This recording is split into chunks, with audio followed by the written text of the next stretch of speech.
ويا صباح الفل والهنا على احلى اخوات في الدنيا، عاملين ايه؟ بحبكم في الله. قبل ما نبدا في اي حاجه نصلي على الرسول عليه افضل الصلاه والسلام، ونبدا يومنا ونقول اللهم اني ابرا من حول وقوتي والجا الى حولك وقوتك يا ذا القوه المتين. صباح الخير على احلى اخوات في الدنيا، بحبكم في الله. بس قبل اي حاجه دوسي لي لايك واشتراك وفعلي زر الجرس عشان يوصلك كل جديد. النهارده كده يوم خفيف ويوم فيه افكار وابتكارات تحفه تحفه تعجبكم ان شاء الله. اول حاجه هنا كده وجهزنا فطار، والفطار بقى زي ما انتم شايفين فطار مصر اصيل، بطاطس وبيض وفول ومربى وحاجات زي كده. يا رب يديمها على نعمه ويحفظها من الزوال، اللهم امين. في ناس هنا بقى كانت في ناس عايزه تشرب شاي بلبن، وفي ناس عايزه تشرب لبن بس، فاحنا ايه، راضينا جميع الاطراف. اللي عايز لبن حطينا له لبن، واللي عايز شاي على اللبن اللي هو انا عملت شاي على اللبن. وعايزه اقول لكم بدال ما فيش قهوه الصبح يبقى في شاي بلبن.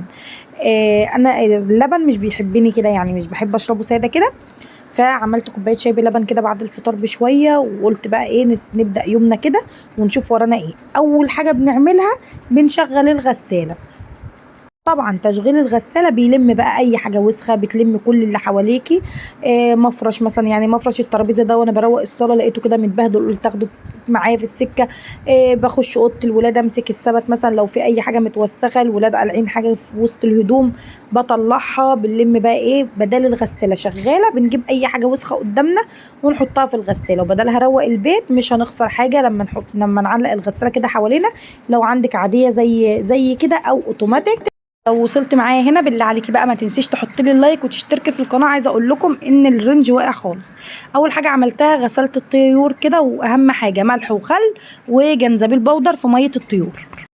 دي بقى دي بطايه من البط اللي كنت عاملاه معاكم الفيديو اللي فات. وعايزه اقول لكم ميته كده شفافه ورايقه وجميله، وطبعا بنشطفه من الميه دي مره واثنين وثلاثه. ودخلنا بقى كده نعمل ايه الحشو اللي بيكون جوه البطه. عايزه اقول لكم بيبقى طعمه تحفه تحفه، وممكن تاكليه كمان كده لو مش عامله رز، ممكن تاكليه مع الشوربه حلوه قوي. في ناس بقى بتحب تعمل مرتة، بس المرتة اللي هو بصل وطماطم وبهارات وتحطها في قلب البطة او الفرخة. لو وصلت هنا بقى ما تنسيش تصلي على الرسول وتحط لي اللايك لو اول مره تشوفيني، واشتركي في القناه عشان يوصلك كل جديد.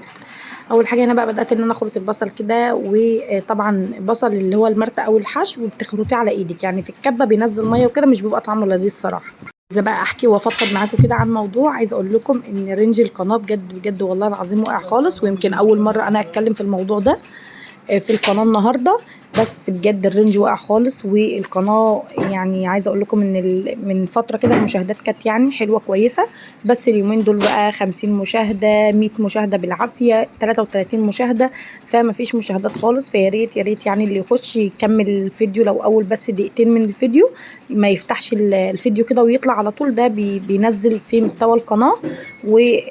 واللايك طبعا بتاعك بيرفع القناه جدا، وكومنتك الحلو بيخلي اليوتيوب يتفاعل مع القناه. فيا ريت يا ريت يعني تشجعوني بجد بجد. الرينج واقع جدا، فده اللي مش مشجعني ان انا اصور كل يوم معاكم.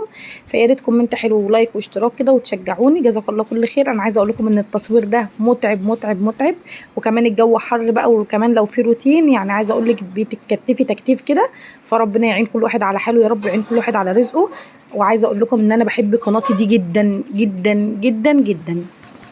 طبعا احنا كلنا بنحب الخير لبعض، ولو بتتمني لي الخير بقى يا ريت يعني تشجعيني كده بكومنت حلو ولايك واشتراك، وتعملي كده كل الحاجه الحلوه اللي بتحصل في القناه، علشان ان شاء الله العيله الصغيره دي تكبر بيكم وبدعمكم انتم وبتشجيعكم ليا هفضل ان شاء الله مستمره. تعالوا بقى اقول لكم حطيت ايه. عملت البصله على الرز، حطيت معلقه سمنه بلدي اللي كنت مسيحاها معاكم الفيديو اللي فات. وعايزه اقول لكم بقى طعم الحشو بالسمنه البلدي تحفه تحفه تحفه. وحطيت حبه بهارات، حبه مرقه سايبه، ورشه ملح وفلفل اسمر، ما بحطش اكتر من كده عشان يعني لما تيجي تاكلي الرز تحسي ان انت بتاكلي رز كده يا دوبك فيه بهارات خفيفه بطعم البصل يبان فيه.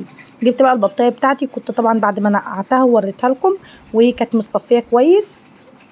بس هنا كنت عصره بقى جواها ليمون، كنت عصره وجواها ليمونتين كبار، فهنا كنت بصفيهم بعصر الليمون بعد ما بخلص غسيل في البطه خالص، بتدي ريحه تحفه.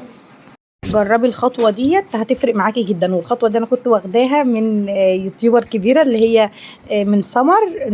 كانت بتعصر الليمونه كده في البطايه قبل ما تحشيها على طول. ودي خطوه حلوه جدا صراحه، وبتدي يعني ايه ما بتخليش ريحه زفاره خالص.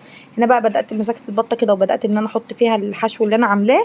ويا سلام بقى لو عندك حته كبده من بتاعه البط. فانا صراحه كنت لميت الكبد والقوانص كلها حطيتهم على بعض وقلت اعملهم في يوم ايه وجبه يعني. فما كانش في كبده متوفره، بس حطيت بقى كده وبقيت اورك يعني ان انت بتشيلي اللحم ما بين اللحم الجلد ما بين اللحم، وتحطي رز برده بيستوى. طبعا البط بياخد سوا فبيسوي الرز كله معاه. فيعني هنا بقى بتاخد على قد كمية الرز، ما تكتريش يعني. لو فات حبة رز مش مشكلة، عشان تسيبي فراغ للرز يستوى معاكي. وهنا كده وخلاص بقى يعني. كنت في الاخر بدأت ان انا اخلص البطاية، وقلت بقى اعمل غدا كده النهاردة واظبط الدنيا. وعايزة احكي معاكم كده في شوية كلام ان شاء الله تستفيدوا منه بإذن الله. خلي يومين في الاسبوع تحسسي نفسك ان انت مش مضغوطه، ان انت مش مطلوب منك مسؤوليات العالم كلها وعايزه تخلصيها الاسبوع. يعني اللهم بارك في الوقت، معانا 7 ايام، خلي لك يا ستي يومين. يومين كده في الاسبوع، ما تبقيش يعني كل يوم تقومي من النوم مضغوطه، وراكي غسيل، وراكي مواعين، وراكي بيت، وراكي مش عارفه ايه. كل دي مسؤوليات، وكل دي احنا بنعملها، انا فاهمه. بس ادي نفسك وقت ازاي؟ يعني مثلا، يعني انا مثلا يوم الجمعه بعمل غدا كويس للولاد، بيكون البيت قبلها يوم الخميس بيكون نظيف، وغسله الهدوم اللي عندي، مشطبه المطبخ تشطيبه نظيفه قبل ما انام، مروقه اوضه الولاد، مغيره طقمه السراير، حاطه حاطه دوره او غسله لو انت عندك غساله عاديه زي حالاتي.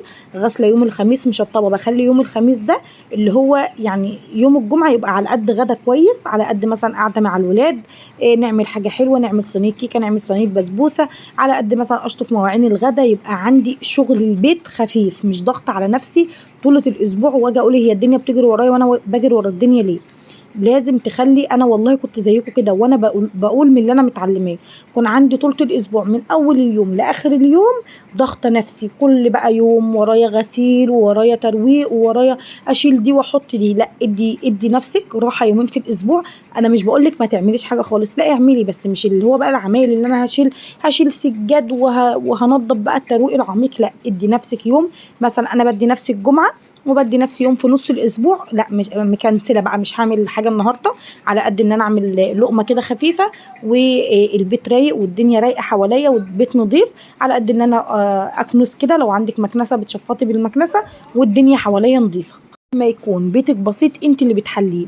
والله يا بنات ملهاش دعوه وملهاش علاقه بان البيت وحش او البيت قديم او البيت جديد، لا، ملهاش علاقة. الست اللي بتحل البيت، الست هي اللي تقدر تعمل كل حاجة وتخلي البيت بتاعها جنة. ملناش دعوة دلوقتي بالناس اللي موجودة في البيت، ماليش دعوة مثلا بالولاد. انا بتكلم في نقطة ان انا بيتي مملكتي. بيتي مملكتي ازاي؟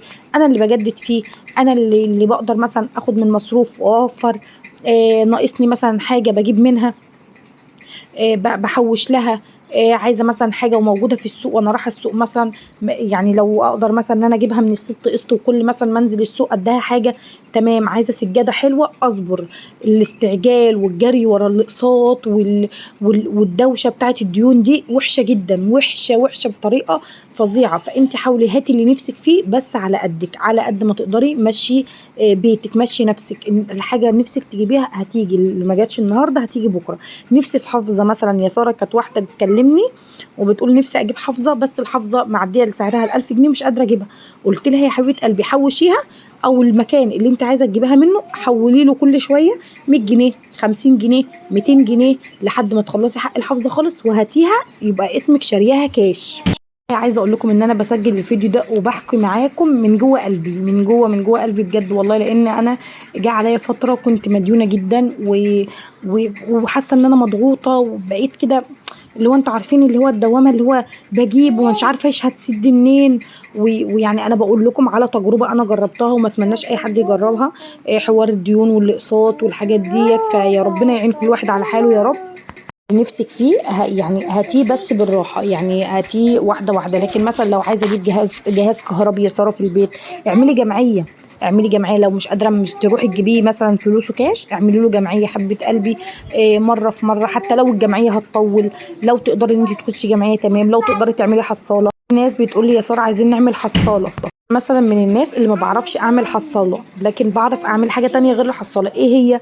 ان انا مثلا لو داخله على رمضان، او داخله على اي مثلا او داخله على اي مناسبه ومثلا محتاجه لها حاجه، بعمل كرتونه. ويمكن انا قلت لكم في فيديوهات قبل كده، يعني موسم رمضان بعمل له كرتونه كبيره، وكل ما انزل السوق مثلا طبق بلاستيك يعجبني، طقم كوبايات، دستة معالق ناقصاني، مقص مثلا اتكسر عايزه اجيب غيره، فبحوش بوكس كبير لرمضان، وببقى جايبه كل مشتريات رمضان وجايبه اللي نفسي فيه من غير قسط، من غير ديون، من غير ما احس بيه. في اطباق بلاستيك ب25، وفي اطباق ب10، في دستة كوبايات ب50 جنيه. لما اجيب على فترات، يعني مثلا اجي مثلا في رجب وشعبان، قبل بقى رجب وشعبان قبلهم بشهر ببدا ادبق يعني ايه، اجيب بوكس كده كرتونه كبيره واخفيها خالص بعيد عن ايدي، بس في نفس الوقت اكون طايلها احط فيها الحاجه اللي اجيبها. حله ما واحده من متابعيني قبل ما يعني ما اغيب عنكم فتره ورجعت تاني، كانت بتقول لي يا ساره، كنا بنتكلم برضو عن بوكس رمضان وكده، كانت بتقول لي عايزه اجيب حله او حلتين جرانيت يكونوا كويسين ويكونوا خامتهم حلوه ويستحملوا الحراره وكده، بس مش عارفه اجيبهم ازاي، مفيش حاجه متوفره. فانا قلت لها برضو ان انت ممكن تقدري، لو انت مثلا جنبك حد بتاع ادوات منزليه، بتتعاملي مع حد كويس، ممكن تديله حق الحلتين وتقولي له مثلا عايزاهم كويسين، وتديهم حقه حاجه في حاجه في حاجه في حاجه لحد ما تخلصي حق حله وتجيبيها. فابني بقى كل حاجة على كده، يعني مثلا عن نفسك تجيبي حاجة دبقي حقها حاجة في حاجة. عايزة مثلا تجيبي مشتريات للمطبخ كتير زي ما قلت لك دخلت رمضان وكده، فتعملي كرتونة وكذلك. مش تروح مثلا عايزة تجيبي كل حاجة في وقت واحد، فتلاقي نفسك مضغوطة عليكي ديون، مش عارفة تحوشي، مش عارفة تدبري أقساطك. فانت حاولي انت اللي في ايدك تعملي كل حاجة. تعالوا اقول لكم عملنا ايه. عملت رز وفاصوليا، وخدنا الكلام في المشتريات والحاجات دي، ونسيت اقول لكم عملت ايه.